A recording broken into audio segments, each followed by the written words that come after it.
We try to serve as a catalyst for the world, reduce the dependency on crude oil, and in this process we like to turn Israel into a center of technology. And in order to do that, we have a lot of tools that we do. We have a lot of partners from all around the world.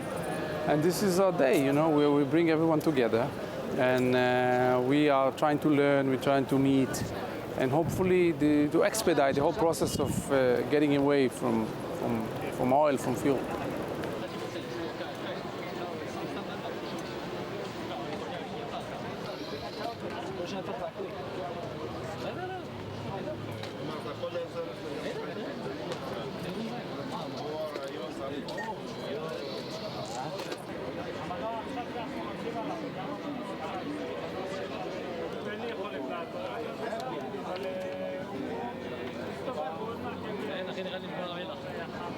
We have developed a system that can generate hydrogen for electrical car. Now, it is based on a chemical reaction that generates the hydrogen on demand, so that when you ignite your car, the hydrogen starts to flow.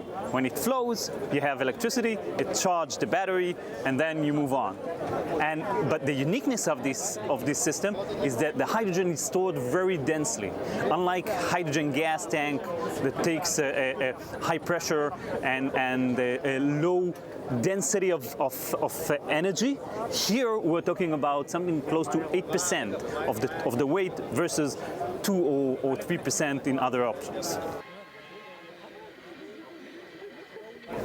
The amount of energy that is stored in 1 kilo of that material is equivalent to 28 kilos of batteries in terms of energy density.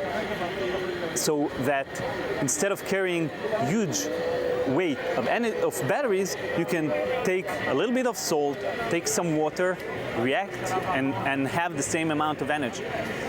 But you have to use fuel cell coupled with it, meaning the hydrogen has to be transformed into electrical energy. So you have the hydrogen and you have the fuel cell combined together to give you the electrical energy that you need.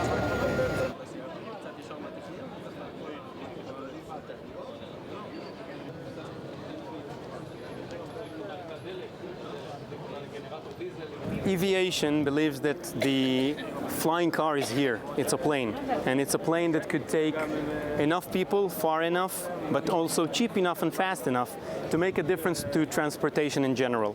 We don't think we want to see a new type of general aviation aircraft. We think we want to see a new type of transport. And we think this transport will be an electric aircraft. What you see behind me is a model of our full-scale aircraft. The full scale will take 6 people, fly 1,000 kilometers at a speed of over 400 kilometers an hour. And it will do it in a price that is comparable to what you would pay for your train or what you would pay for using your car. And that's the real game changer.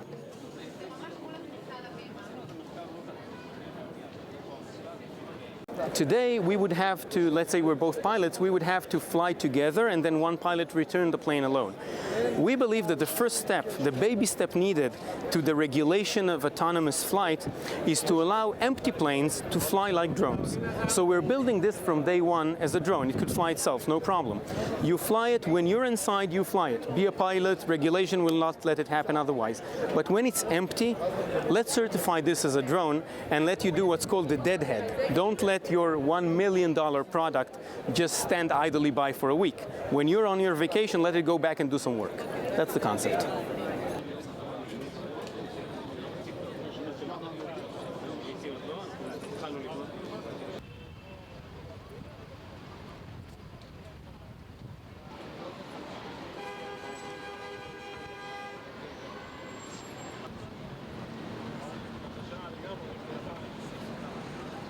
Well, Israel historically never had a transportation industry, but recently transportation moved into the digital world, and Israel is very strong in the digital world. So we see a lot of that. But all this digital world is also a lot of energy savings, which is also very important to us. In addition, we have a very strong base of researchers. There's more than 200 groups of researchers in the area of batteries and fuel cells and biofuels, synthetic fuels. And the idea is to combine everything and to have more than one solution. That's why we call ourselves choices.